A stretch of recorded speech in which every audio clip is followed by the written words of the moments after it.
أعوذ بالله من الشيطان الرجيم بسم الله الرحمن الرحيم الحمد لله الذي أنزل على عبده الكتاب ولم يجعل له عوجا قيما لينذر بأسا شديدا من لدنه ويبشر المؤمنين الذين يعملون الصالحات أن لهم أجرا حسنا ماكثين فيه أبدا وينذر الذين قالوا اتخذ الله ولدا ما لهم به من علم ولا لآبائهم كبرت كلمة تخرج من أفواههم إن يقولون إلا كذبا فلعلك باخع نفسك على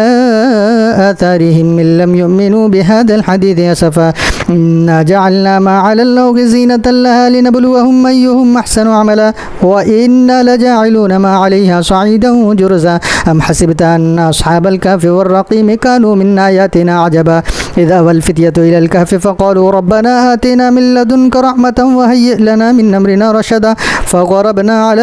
آذانهم في الكهف سنين عددا ثم بعثناهم لنعلم أي الحزبين أحصى لما لبثوا أمدا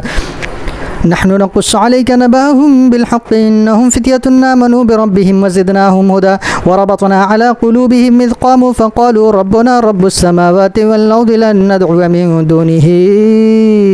إلها لقد قلنا إذا شططا هؤلاء قوم اتخذوا من دونه آلهة لولا يأتون عليهم بسلطان بين فمن أظلم ممن افترى على الله كذبا وإذ اعتزلتموهم وما يعبدون إلا الله فأووا إلى الكهف ينشر لكم ربكم من رحمته ويهيئ لكم من أمركم مرفقا وترى الشمس إذا طلعت تزاور عن كهفهم ذات اليمين وإذا غربت تقرقهم ذات الشمال وهم في فجوة منه ذلك من آيات الله من يهد الله فهو المهتد ومن يضلل فلن تجد له وليا مرشدا وتحسبهم أيقاظا وهم رقود ونقلبهم ذات اليمين وذات الشمال وكلبهم باسط ذراعيه بالوصيد لو اطلعت عليهم لوليت منهم فرارا ولملئت منهم رعبا وكذلك بعثناهم ليتساءلوا بينهم قال قائل منهم كم لبثتم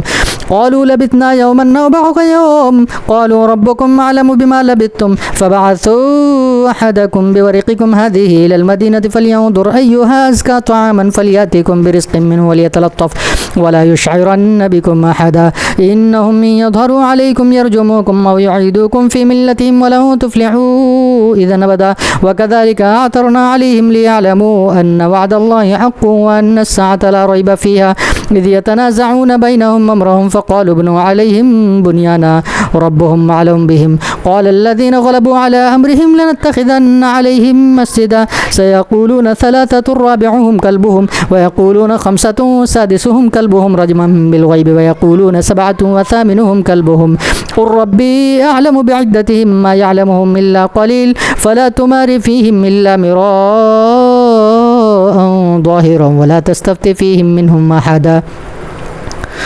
ولا تقولن لشيء إني فاعل ذلك غدا إلا أن يشاء الله واذكر ربك إذا نسيت وقل عسى أن يهديني ربي لأقرب من هذا رشدا ولبثوا في كهفهم 300 سنين وازدادوا 9 قل الله أعلم بما لبثوا له غيب السماوات والأرض يبصر به وأسمع ما لهم من دونه من ولي ولا يشرك في حكمه أحدا واتل ما أوحي إليك من كتاب ربك لا مبدل لكلماته ولن تجد من دونه ملتحدا واصبر نفسك مع الذين يدعون ربهم بالغداة والعشي يريدون وجهه ولا تعد عيناك عنهم تريد زينة الحياة الدنيا ولا تطع من أغفلنا قلبه عن ذكرنا واتبع هواه وكان أمره فرطا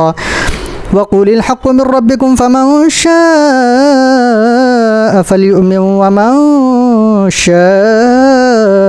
فليكفر إنا أعتدنا للظالمين نارا أحاط بهم سرادقها وإن يستغيثوا يغاثوا بماء كالمهل يشوي الوجوه بئس الشراب وساءت مرتفقا إن الذين آمنوا وعملوا الصالحات إنا لا نضيع أجر من أحسن عملا أولئك لهم جنات عدن تجري من تحتهم الأنهار يحلون فيها من أساور من ذهب ويلبسون ثيابا خضرا من سندس واستبرق متكئين فيها على الأرائك نعم الثواب وحسنت مرتفقا واضرب لهم مثل الرجلين جعلنا لأحدهما جنتين من أعناب وحففناهما بنخل وجعلنا بينهما زرعا كلتا الجنتين آتت أكلها ولم تظلم منه شيئا وفجرنا خلالهما نهرا وكان له ثمر فقال لصاحبه وهو يحاوره أنا أكثر منك مالا وأعز نفرا ودخل جنته وهو ظالم لنفسه قال ما أظن أن تبيد هذه أبدا وما أظن الساعة قائمة ولئن رددت إلى ربي لأجدن خيرا منها منقلبا قال له صاحبه وهو يحاوره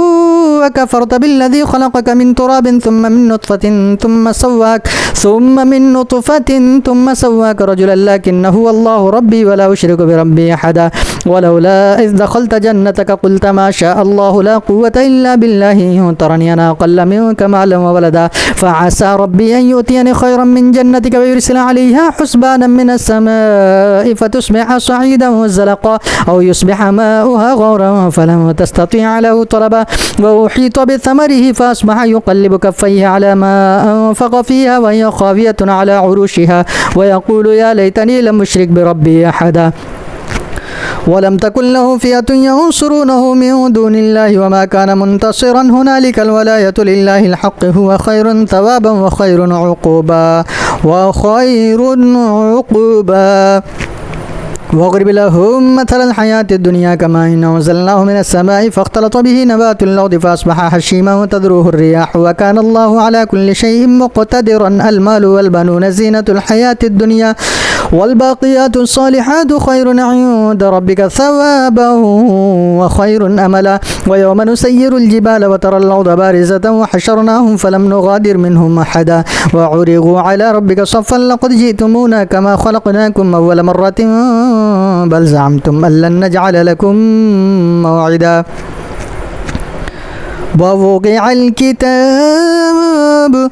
ووضع الكتاب فترى المجرمين مشفقين مما فيه ويقولون يا ويلتنا ما لهذا الكتاب لا يغادر صغيرة ولا كبيرة إلا أحصاها ووجدوا ما عملوا حاضرا ولا يظلم ربك أحدا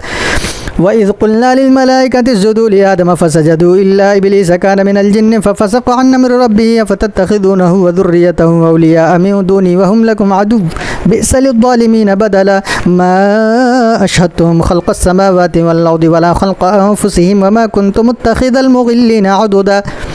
ويوم يقول نادوا شركائي الذين زعمتم فدعوهم فلم يستجيبوا لهم وجعلنا بينهم موبقا ورأى المجرمون النار فظنوا أنهم مواقعوها ولم يجدوا عنها مصرفا ولقد صرفنا في هذا القرآن للناس من كل مثل وكان الإنسان أكثر شيء جدلا وما منع الناس أن يؤمنوا إذ جاءهم الهدى ويستغفروا ربهم إلا أن تأتيهم سنة الأولين أو يأتيهم العذاب قبلا وما نرسل المرسلين إلا مبشرين ومنذرين ويجادل الذين كفروا بالباطل ليدحقوا به الحق واتخذوا آياتي وما أنذروا هزوا ومن أظلم ممن ذكر بآيات ربه فأعرض عنها ونسي ما قدمت يداه إنا جعلنا على قلوبهم أكنة أن يفقهوه وفي آذانهم وقرا وإن تدعوهم إلى الهدى فلن يهتدوا إذا أبدا وربك الغفور ذو الرحمة لو يؤاخذهم بما كسبوا لعجل لهم العذاب بل لهم موعد لن يجدوا من دونه موئلا وتلك القرى أهلكناهم لما ظلموا وجعلنا لمهلكهم موعدا وإذ قال موسى لفتاه لا أبرح حتى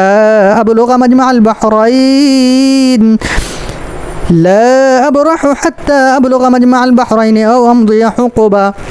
فلما بلغا مجمع بينهما نسيا حوتهما فاتخذ سبيله في البحر سربا فلما جاوزا قال لفتاه آتنا غداءنا لقد لقينا من سفرنا هذا نصبا قال أرأيت إذا وينا إلى الصخرة فإني نسيت الحوت وما أنسانيه إلا الشيطان أن أذكره واتخذ سبيله في البحر عجبا قال ذلك ما كنا نبغي فارتدا على آثارهما قصصا فوجدا عبدا من عبادنا آتيناه رحمة من عندنا وعلمناه من لدنا علما قال له موسى هل اتبعك على أن تعلمني مما علمت رشدا قال إنك لن تستطيع معي صبرا وكيف تصبر على ما لم تحط به خبرا قال ستجدني إن شاء الله صابرا ولا أعصي لك أمرا قال فإن اتبعتني فلا تسألني عن شيء حتى أحدث لك منه ذكرا فانطلقا حتى إذا ركبا في السفينة خرقها قال خرقتها لتغرق أهلها لقد جئت شيئا نمرا قال لما قل إنك لن تستطيع معي صبرا قال لا تؤاخذني بما نسيت ولا ترهقني من أمري عسرا فانطلقا حتى إذا لقيا غلاما فقتله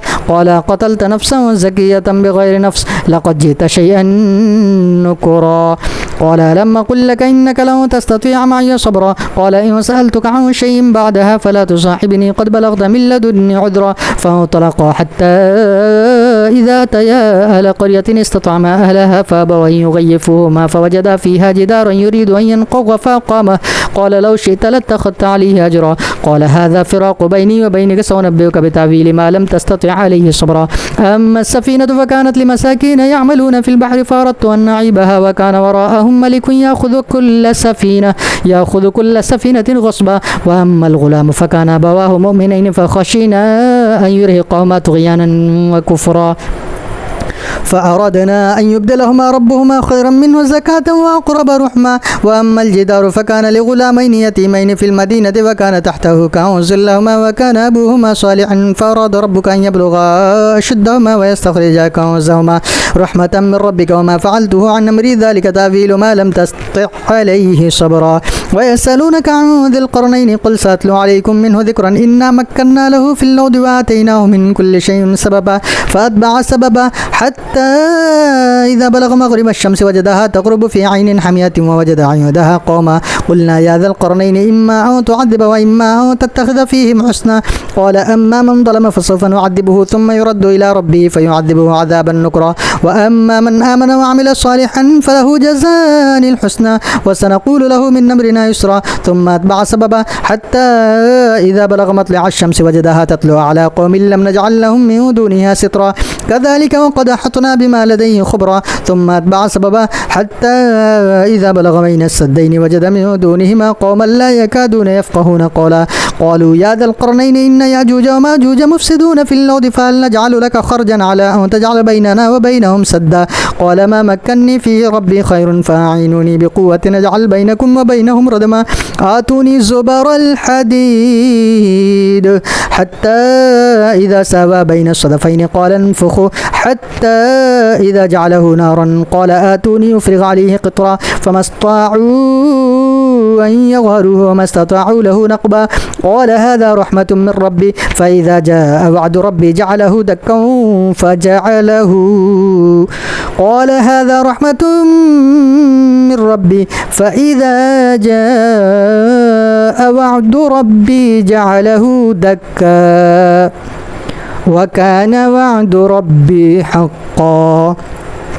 وتركنا بعضهم يومئذ يموج في بعض ونفخ في الصور فجمعناهم جمعا وعرضنا جهنم يومئذ للكافرين عرضا الذين كانت أعينهم في غطاء عن ذكري وكانوا لا يستطيعون سمعا أفحسب الذين كفروا أن يتخذوا عبادي من دوني أولياء إنا أعتدنا جهنم للكافرين نزلا قل هل ننبئكم بالأخسرين أعمالا الذين ضل سعيهم في الحياة الدنيا وهم يحسبون أنهم يحسنون صنعا أولئك الذين كفروا بآيات ربهم ولقائه فحبطت أعمالهم فلا نقيم لهم يوم القيامة وزنا ذلك جزاؤهم جهنم بما كفروا واتخذوا آياتي ورسلي هزوا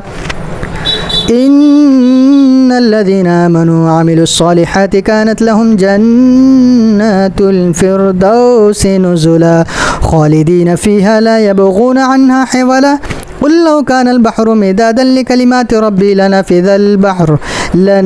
البحر قبل أن تنفد كلمات ربي ولو جئنا بمثله مددا قل إنما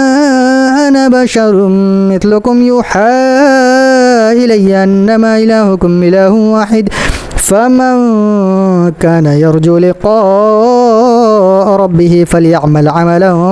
صالحا ولا يشرك بعبادة ربه أحدا.